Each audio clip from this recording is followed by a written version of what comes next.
Hola, ¿qué tal comunidad? El día de hoy estamos con Gabs, una invitada bastante especial. Gabs en sí es una profesional que trabaja para ayudar a otros profesionales a trabajar su marca de LinkedIn y sobre todo también a emprendedores. Eh, una palabra clave que ella utiliza dentro de todos sus posts y cómo trata también a su propia comunidad es que hace brillar a la gente a través de los conocimientos de LinkedIn. Entonces esa palabra de brillar vamos a utilizarlo bastante el día de hoy. Entonces parte de ello, parte de su crecimiento de Gaps ha sido que tiene ahorita actualmente dos empresas, que es Postea y Plantage, que actualmente ella está manejando y que moviliza a través de las redes sociales. Parte de ser invitada el día de hoy es porque también ella habla mucho sobre el cuidado de la salud mental y por ello queremos escuchar su historia, queremos aprender un poquito más de ti. Bienvenida, Gaps. Gracias, Jessy. Muy feliz de estar contigo en esta nueva experiencia, en esta nueva comunidad que habla de lo más importante que tenemos, que es nosotros mismos, nuestra mente, cómo nos hablamos. Gracias por la introducción. De hecho, no agregaría nada. Soy una emprendedora empedernida. Mi motivo es el conocimiento, buscar compartir y que este conocimiento llegue a las personas que lo necesiten. Así que feliz de compartir este espacio también.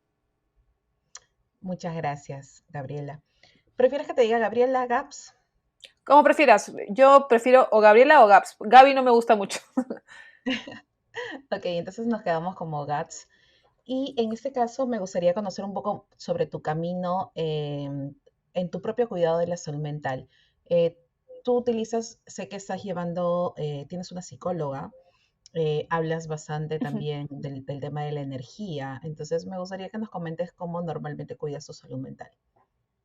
Claro, de hecho, en mi caso, en mi familia no era muy común hablar de psicólogo, de salud mental. Me acuerdo de muy chiquita, mi abuela me decía, ¿para qué vas a ir al psicólogo si eso es de locos, que no sé qué?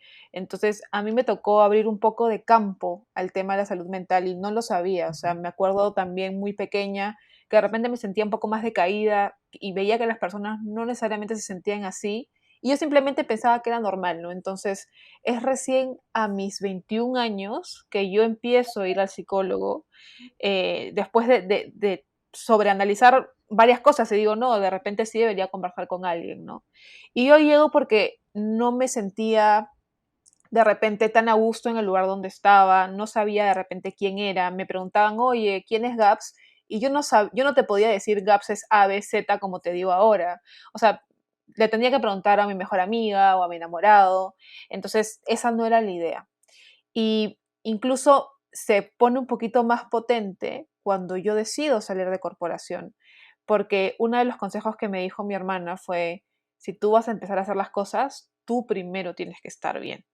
Entonces, apenas yo salí de la corporación, me prometí esas dos cosas. Primero, estar bien y para estar bien tengo que yo conocerme primero, ¿no? Conocer mis limitaciones, mis atributos y así empezar a trabajar. Por eso cuando los emprendedores vienen a mí y me dicen, ay, Gaps, acabo de emprender, etcétera, y le digo, ya tienes tu psicólogo de cabecera, necesitas tener estabilidad emocional tan fuerte, ¿no? Justo comentaste de tu hermana, una peculiaridad que voy a comentar a toda la comunidad es que tienes una gemela, ¿no? Y a través de las redes sociales se ven que se llevan súper bien, ¿no? Y bastante empatía y bastante ese compañerismo entre hermanos. Por decir, personalmente yo no lo sé, yo soy hija única, entonces me da mucha mayor curiosidad el de saber de tener una hermana y encima gemela. ¿Cómo fue esa relación? Claro, o sea, de hecho, en realidad hemos tenido nuestros altos y bajos. Yo ahorita, mi hermana es mi mejor amiga, o sea, le puedo contar todo, pero antes creo que la misma situación, de no solamente tener una hermana, sino tener una gemela a la cual nos comparaban mucho, tal vez nos separó bastante, ¿no? A nosotras la pandemia, estar más en la casa en vez de pelearnos de por vida, creo que nos unió muchísimo y ahí es donde pudimos también sincerarnos con algunos de nuestros demonios, ¿no? Yo conté en algunos de mis primeros posts que yo empiezo con marca personal desde que tenía 8 años, porque salía a la calle y venía, no sé, la mía y mi mamá y nos decía, ah, ya, tú, Gabriela, tú eres más deportiva, Alisa es más bonita, no sé. Entonces ponía toda cantidad de adjetivos calificativos, no solamente ella, sino todas las personas que nos veían. Entonces, nosotras desde muy pequeñitas teníamos que decidir o descubrir, intentar descubrir qué éramos para poder comunicar. Entonces, no solamente era comunicar hacia afuera, sino que había una rivalidad entre nosotras, ¿no? Ay, no, yo quiero ser la más bonita, o yo quiero ser de repente la más inteligente. Entonces, eso se fue haciendo una bola de nieve con el tiempo. Y creo que gracias a la terapia también pude identificar ese tema, ¿no? Pude inclusive sentarme con mi hermana y decirle, oye, escúchame, en cierto momento yo me sentía envidiosa de repente de esto de acá. Y para mucha gente puede decir, oye, ¿cómo le vas a decir eso a tu hermana? Pero en realidad son sentimientos y todos nos sentimos de maneras distintas. Verbalizarlo es una de las mejores cosas que podemos hacer. Y yo creo que gracias a ese trabajo y a esa abertura que tengo con ella, puedo disfrutar plenamente la experiencia de tener una gemela, de poder siempre estar acompañada, ¿no? Y es algo con lo que yo siento que es una bendición haber nacido con una gemela. Muy bien, Gas. Y justamente de acuerdo a este tema de comparaciones, al final yo creo que es con hermanos gemelos o no, entre hermanos sobre todo, siempre hay de que quién es el que hizo mejor algo, Sí, quién es el más bueno o el más obediente, ¿no? Entonces, sí. todo esto, ¿cómo se formó en ti? Se genera un tema de competencia y me imagino que la competencia siempre genera un perfeccionismo, ¿no? Que Tal justamente es el cual. tema de hoy. Ujú. O ¿Cómo lo sea, manejas? en mi caso, a mí siempre me decían que, o sea, y ahora lo puedo decir tranquilamente, pero antes decía algo de esto y me ponía a llorar horrible. Pero a mí me decían siempre como, ah, no, la segunda, la menos inteligente, ah, sí, ella es creativa, pero ahí queda, o sea, se distrae mucho. Entonces, yo sentía que también debía hacer algo, ¿no? Que decía, oye, yo quiero que me reconozcan. Y ahí es donde empecé, o sea, ahora reconozco que fue mi primera equivocación, porque yo estaba buscando el reconocimiento en los demás y no estaba poniendo el reconocimiento en mí. Entonces, me forzaba mucho a hacer, no sé, la línea perfecta en el colegio, tratando de sacar 20 a cada rato y sacaba, no sé, un 19.5, me ponía a llorar. Entonces, esa presión por querer ser reconocida me llevó a ser perfeccionista extrema, a autoexigirme muchísimo, a creer que la autoexigencia es el único camino a la excelencia. Y después de 5 años de universidad donde estuve con muchísimo estrés, ataques de pánico horribles, o sea, me doy cuenta que no era la única forma. Inclusive si me preguntas, oye, ¿quisieras retroceder el tiempo? A mí me gustaría vivir la universidad de nuevo y no ser tan dura conmigo misma, ¿no? Justo esa durez es lo que siempre nos enseñan también, ¿no? Que tenemos que siempre estar en el hacer y no tanto en el ser. Y esa parte me parece bastante interesante de acuerdo a tu propia experiencia. Cuéntame un poco, tal vez, fueron esas emociones o pensamientos que pasaron mucho en tu mente, porque yo creo que esto nos llega a pasar a todos en algún momento, ¿no? Ujú, ujú. O sea, yo sentía que tenía que hacerlo perfecto porque de esa manera las personas iban a dar la vuelta y decir, ah, no, ¿sabes qué? Por fin, por primera vez, Gabriela es mejor que su hermana, ¿no? Entonces, y es algo que se nutre desde muy pequeñito, ¿no? Que uno no se da cuenta porque no se lo lleva a preguntar, simplemente sigue girando la rueda como la del hámster y en un momento ya cuando te paras dices, o sea, en realidad hacía todo esto simplemente porque quería que me diferencien de mi hermana y volteas y ves toda la cantidad de comportamientos, o sea, contigo misma, de no salir con tus amigos, de quedarte a estudiar más, de sobreexigirte cuando no debes hacerlo, que en realidad es totalmente innecesario, ¿no? Pero en ese momento estás cegado, estás como que, ah, quiero esta meta, ¿no? Mi meta siempre fue el tema de tener mucho reconocimiento académico, porque yo había descubierto que era algo en lo que yo sobresalía más que mi hermana. Entonces ahí fue donde le metí más balas, ¿no? O sea, dije, ya, si ya tengo esta pequeña ventaja, voy a aprovecharla al máximo. O sea, no, para mí fue eso, pero puede ser cualquier cosa tonta, o sea, puede ser, no sé, querer ser más flaquita que la otra, o querer, no sé, tener más dinero que la otra, o sea, tonterías, ¿no? Pero que al fin y al cabo responden a esta pregunta de, oye, ¿de dónde viene esto? Mi psicóloga me encanta porque siempre me dice, Gabriela, pero tú sabes de dónde viene esto, ¿no? Y yo, sí, sí sé, sí soy, como digo en mi comunidad. Justamente hablando de tu psicóloga, ¿qué, o sea, cuál fue ese hito donde te hizo decidir, ¿no? Esa situación donde te hizo decidir pedir ayuda con Ujú. algún profesional de la salud. Y es, si es la En primera vez, realidad, sí. sí, que O llevas sea, no alguna fue la situación. primera vez. Creo que cuando estaba trabajando y estudiando, estaba, o sea, no tenía tiempo ni para llorar. Entonces yo lloraba para descargarme mientras hacía mis finales, me acuerdo. Y no lloraba por los finales, lloraba por, no sé, cualquier otra parte de mi vida. Y mi mamá y mi hermana como que me empujan. O sea, a pesar de que no somos una familia donde, sí, el psicólogo, todo esto, me dicen, oye, no, creo que deberías ver a alguien. Entonces ellas hicieron ese primer approach y yo era bien reacia, no quería porque me estaban obligando, etcétera. Tenía temas familiares también que quería tratar, pero estaban ahí en mi pasado. Y llego a esta primera psicóloga que la verdad, o sea, muy capa ella, pero no me gustó porque creo que no tuvimos una relación profesional tan chévere. O sea, me acuerdo que mi hermana empezó a ir donde ella y al final en sesiones me comentaba mucho de mi hermana, que ella lo veía diferente. Entonces me sentía un poco atacada, ¿no? Porque venía a contarle mis cosas y ella me salía con otras cosas. Entonces ahí fue mi primera experiencia. Cualquiera dice, no, ya nunca más psicólogo, ¿no?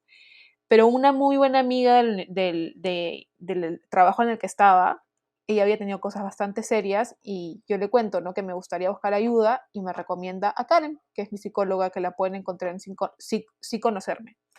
Y me gusta mucho su terapia porque se basa en el autoconocimiento. Entonces, justo lo que yo necesitaba era conocer a Gabriela, saber qué le gustaba, saber en lo que le dolía, y es ahí donde llego con ella y, o sea, fue una relación que fue creciendo en confianza, pero creo que tocaba los puntos que necesitaba tocar. Y una de las cosas que me dijo mucho al inicio es el tema de la terapia es como ir al doctor, ¿no? O sea, van a haber sesiones en las que sales adolorido, hecho amargadísimo, porque te están tocando la herida, ¿no? Te están quitando esto para poder curarte. Y van a haber otras sesiones donde ya la herida va a estar más cerrada y vas a poder tener las cosas más claras, pero es algo que tienes que poner a sacrificio, ¿no? Decir, oye, sí, tengo que pasar por esto. Y bueno, desde que empecé con ella, no la dejé. Voy a hoy como 3 años con Karen. Y la veo, si no es quincenal, semanalmente. Muy bien. Entonces al final ya ir al psicólogo es como tus pastillas, es como tu zona de confort también, ¿no? O sea, en el sentido de que es tu zona donde realmente tienes un espacio seguro para poder hablar de lo que te está pasando. Sí, o sea, también he hablado con amigas psicólogas y me dice, o sea, no puedes ir al psicólogo todas las semanas porque es una de esto de dependencia. Y yo no siento eso, o sea, de hecho, no está mal tampoco si es que necesitas el apoyo, pero yo siento que mi vasito de agua se llena toda la semana de muchas cosas con las que pienso o que sobrepienso y digo, oye, no, voy a este espacio donde puedo voltear de nuevo mi vasito y empezar una nueva semana tranquila, analizando mis acciones, mis pensamientos. Entonces, para mí es más que eso. Y de hecho, el tema también de las pastillas, que probablemente lo podamos ver en otro capítulo también, a mí Karen fue la persona que me dice, oye, creo que hay algo más allá del tema psicológico que no estás controlando, también deberías de repente dar una consulta con el psiquiatra para que le cuentes ciertos aspectos, ¿no? Y ella fue con la que me quitó el miedo, la que me hizo también ver que otros profesionales también están ahí para ayudar, ¿no? Entonces, desmitificar un poco que esto de las pastillas o ir al psiquiatra es de locos, ni el psicólogo es de locos, así que tranquilos todos. Sí, es muy cierto, ¿no? Primero estigmatizamos al psicólogo y después al psiquiatra es el diablo en persona muchas veces, ¿no? ¿Y Claro. cómo fue esta visita al psiquiatra? ¿Cómo consideras que te ayudó en este proceso de cambios? O sea, he pasado por momentos bastante fuertes en mi vida y he ido a varios psiquiatras en ese sentido, ¿ya? Pero no quería ir a los psiquiatras porque generalmente yo llegaba, me daban, tómate esto, simplemente estás pensando mal las cosas. Es como cuando estás triste y tu amigo te dice no estés triste y es como que eso no hace ningún cambio, ¿ya? Ujú. Eso me pasaba con los psiquiatras, entonces yo había dejado de creer en ellos. Pero por otra amiga que me comenta acerca de su psiquiatra, digo, ok, le voy a dar una oportunidad. Y este psiquiatra, la verdad que yo lo adoro también porque me contó o sea, todo lo que tienes que hacer o qué efecto tiene tal pastilla o por qué se le dan. O sea, me dio tanta paz y tranquilidad de no solamente decirme, ah, ya tómate esto porque eso ya te va a calmar, sino que me dio todo el conocimiento de esto es por esto, porque necesitas esta regulación para esta parte. Entonces, creo que tenemos que también encontrar ese tipo de profesionales, ¿no? No solamente conformarnos con que, ah, ya te da esto y ya está, sino buscar y pedir un poco más. Porque al final y al cabo es una ayuda que necesitamos, ¿no? No es simplemente un dolor de cabeza, por así decir. Ujú. Sí, eso es muy importante. Igual, cuando uno va, bueno, el psiquiatra es un médico, pero normalmente cuando tú vas a un médico por temas de salud física, eh, normalmente la mayoría de las personas que yo escucho es que el médico me dio esa medicación y siempre yo pregunto, Ujú, pero ¿sabes para qué es? No, simplemente me ujú, la dio. Y como es médico, lo sabe. Entonces, no claro, es así. También es invitar a cuestionar con quienes nos estamos relacionando y sobre todo también a los profesionales. Cuestionar en el sentido de para poder aprender también nosotros cómo va este proceso. Ujú. Y Gaps, tal cual. cuéntame, ¿cuál O sea, es- dime. Sí, sí, dime Gaps. Al- iba a coger una cosita más. Diferencia entre el psicólogo y psiquiatra, más bien tú, Jessy, lo debes saber más que de todas maneras.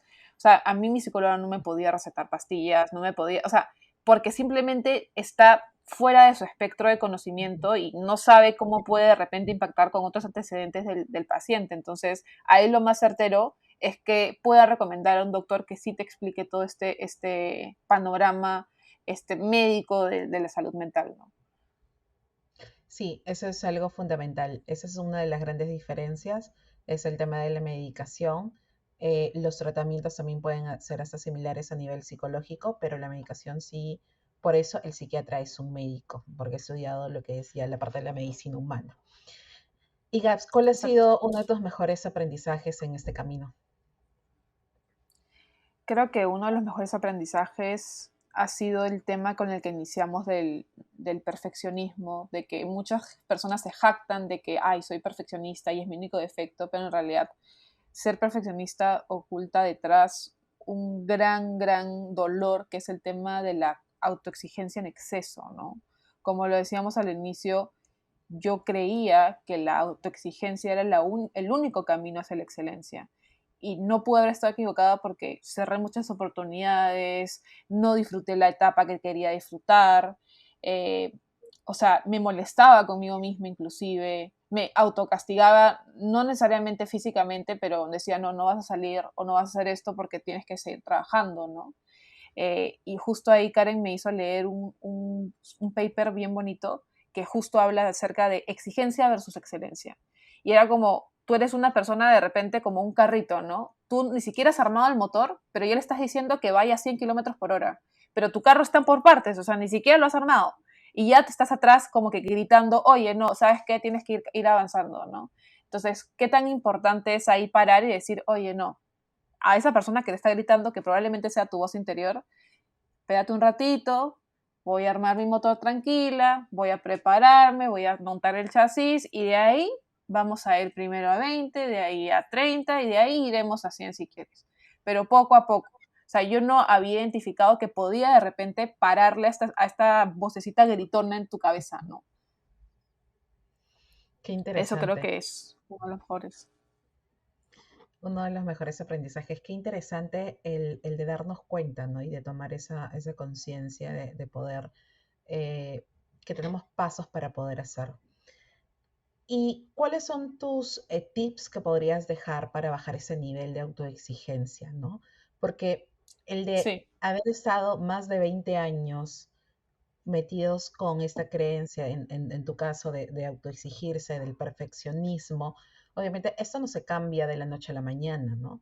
Cuéntanos esta parte de cómo has ido evolucionando en estos cambios.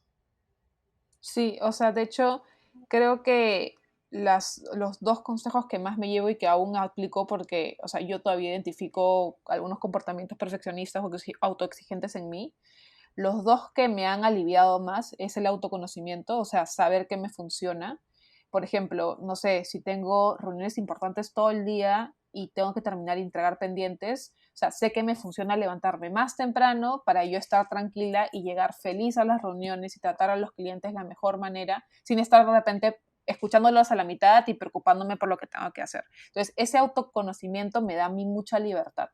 Me da como, ya sé que cómo debo hacerlo porque así funciona y así voy a estar tranquila. Entonces, me puedo levantar a las 5 de la mañana, no me interesa, pero la cosa es que me dé la tranquilidad que necesito. Ese es uno, conocerse, saber qué le funciona, qué no te funciona, atributos, tus debilidades. Y la otra que me funciona mucho es el tema de la flexibilidad. O sea, un autoexigente dice, no, ¿sabes qué? Tienes que hacer esto, el otro. Pero si te sientes mal y no quieres hacer ejercicio ese día, duerme más. O sea, si no te quieres levantar porque en realidad no querías de repente salir a comprar el pan, no sales, ¿me entiendes? Entonces, o mucha gente cuando empieza a comer sano también o hacer ejercicio dice, ay, no, hoy día no comí sano, mañana voy a comer lechuga con apio, que no sé qué. Entonces, chill, o sea, ya comiste, mañana sigues con tu dieta normal, no tienes por qué castigarte, ¿no? Entonces, esa costumbre el autoexigente tiene mucho esa costumbre de, ya, la cagué, perdón por el lenguaje, lo hice mal, ya, ahora me tengo que castigar, ¿no? Y eso se va mucho con la flexibilidad. Ujú. Qué interesante, ¿no? Y poder ser también, creo que entender también tus emociones, ¿no? Entender de que Sí. también cuando no estás bien, también es parar, ¿no? ¿Cómo has manejado este pare, ¿no? O sea, como estás acostumbrada siempre a hacer cosas y cuando tienes que darte ese descanso, que puede ser día de semana, en horarios tal vez de que normalmente tienes tus picos de trabajo, pero tu cuerpo te dice, Ujú, tienes que descansar, tu mente dice, ok, tienes que parar. ¿Cómo has manejado ujú. estos descansos? De hecho, creo que la flexibilidad me ha ayudado mucho acerca de eso porque yo cuando me sentía mal, o sea, me sentía mal conmigo misma de sentirme mal para no, me decía a mí misma, no, es una excusa, no te sientes tan mal, podés seguir trabajando, ¿me entiendes? Entonces es como, si analizas el diálogo interior, es como, oye, escucha tu cuerpo, te está diciendo que te siente mal, pero tu mente le dice, no, ¿sabes qué? No importa, sigamos. Entonces, una cosa que me ayudó a separar eso es el tema de horas productivas versus horas activas. O sea, la cultura del trabajo nos dice que tenemos que estar 8 horas activas en el trabajo, pero en realidad en esas 8 horas activas yo, o sea, puedo sacar lo que sacaría en 2 horas productivas. Entonces, quitarme un poquito ese tema, y justo lo estaba leyendo en la Semana Laboral de 4 Horas, que es un libro interesante de Tim Ferriss, tiene 500 páginas, voy recién en la 250, pero te hace ver ese tema, ¿no? De quitarnos esos estigmas que muchas veces la sociedad nos pone encima y que simplemente por cumplir nos sobreexigimos, ¿no? Entonces, a mí me ha ayudado mucho, mucho eso, escuchar a mi cuerpo, saber si me siento mal, entender que me puedo sentir mal porque soy un humano, parar si tengo que parar y, o sea, no te digo que que me funciona siempre, pero sí trato de darme los espacios. O sea, antes ni siquiera lo pensaba, ahora sí paro y me los doy. Ujú.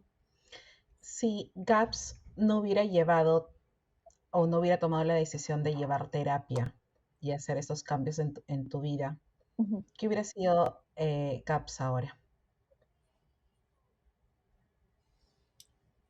O sea, no sé quién sería Gaps ahorita, no sé dónde estaría, no sé si estaría acá, o sea, creo que el Gaps de hace 3 años estaba dentro de una burbuja que sentía que se estaba haciendo muy pequeña para ella y que y para ella esa burbuja era lo único que conocía. Entonces, ahora es totalmente otra GAPS. O sea, no me reconozco. Yo siempre que tengo sesiones con mi psicóloga, le digo mis logros, ¿no? Es como, oye, la GAPS de hace 2 años no hubiera podido hacer esto. O sea, la GAPS de hace 2 años hubiera estado hecha bolita ahí llorando y la GAPS de ahora está tomándolo demasiado fresh y tranquila. Entonces, esas mini palmaditas en el hombro, esos mini reconocimientos a mí también me ayudan a ver cómo era antes y cómo es que se manejan las cosas ahora. Pero no sé, o sea, no sé qué estaría haciendo. Definitivamente nada de lo que ven ahora. O sea, siempre lo digo en historias, la GAPS que ven hoy día no sería la GAPS que ven ahora si es que no hubiera ido a terapia. ¿Y qué le dirías a tu niña de 5 años? Wow, eso es fuerte. ¿Qué le diría a mi niña de 5 años? Le diría que aunque el trauma que esté viviendo, estas comparaciones, aunque para muchos no parezcan fuertes, es válido que se sienta de esa manera y que esa validez no quita que se pueda conversar, ¿no? O sea, creo que eran temas que simplemente no se tocaban porque, ¿por qué tendría que estar envidiosa de la hermana? ¿O por qué las tendrían que comparar? ¿Por qué esto debería afectarle? O sea, validaría más que nada cómo se siente, le escucharía y lo que le diría sería el tema de que no ponga el reconocimiento en los demás, que la única persona que interesa que reconozca es ella misma. Y si ella está feliz y hace las cosas bajo ese reconocimiento propio, después el reconocimiento de los demás va a venir. Entonces le diría que cambie ese enfoque. Muy bien, Gats. Y ya para poder ir terminando, me gustaría saber si deseas compartir algo más para la comunidad, ¿no? Porque este viaje de poder manejar el perfeccionismo y esa autoexigencia no es fácil y creo que a todos nos ha pasado en algún momento de nuestras vidas. Sí, lo que me gustaría es que, o sea, no les voy a decir que vayan al psicólogo si es que no quieren, pero una de las cosas del exigente y el perfeccionista es el diálogo interior y muchas veces pueden creer, o sea, les diría que paren un ratito, que escuchen ese diálogo, cómo se tratan ustedes. También se pueden dar cuenta cuando, por ejemplo, estás haciendo algo y te llaman, cómo volteas, cómo reaccionas, reaccionas agresivamente. O sea, en esa reacción puedes ver cómo es que tú te tratas a ti mismo. Y si no te gusta, no estás de acuerdo, es momento de hacer un cambio, ¿no? O sea, darle poder a la voz no mandona dentro tuyo, sino a la voz humana. Y ir poco a poco, ¿no? Es un proceso, no es de la noche a la mañana. Muy bien, Caps. Bueno, a la comunidad te los invito también de que este tema es hablar sobre el perfeccionismo, pero también nos gustaría que compartan sus historias, que este capítulo, episodio van a salir más o menos a finales de mayo, así que esperamos leer sus historias del perfeccionismo. Y Gab seguro que por ahí nos regalará un en vivo para poder escuchar sus historias y también ver algunos consejos adicionales en ese en vivo. Gracias, Gabs. Claro, claro que sí. A ti, Jessy. Gracias, comunidad. Estamos hasta la próxima. Gracias.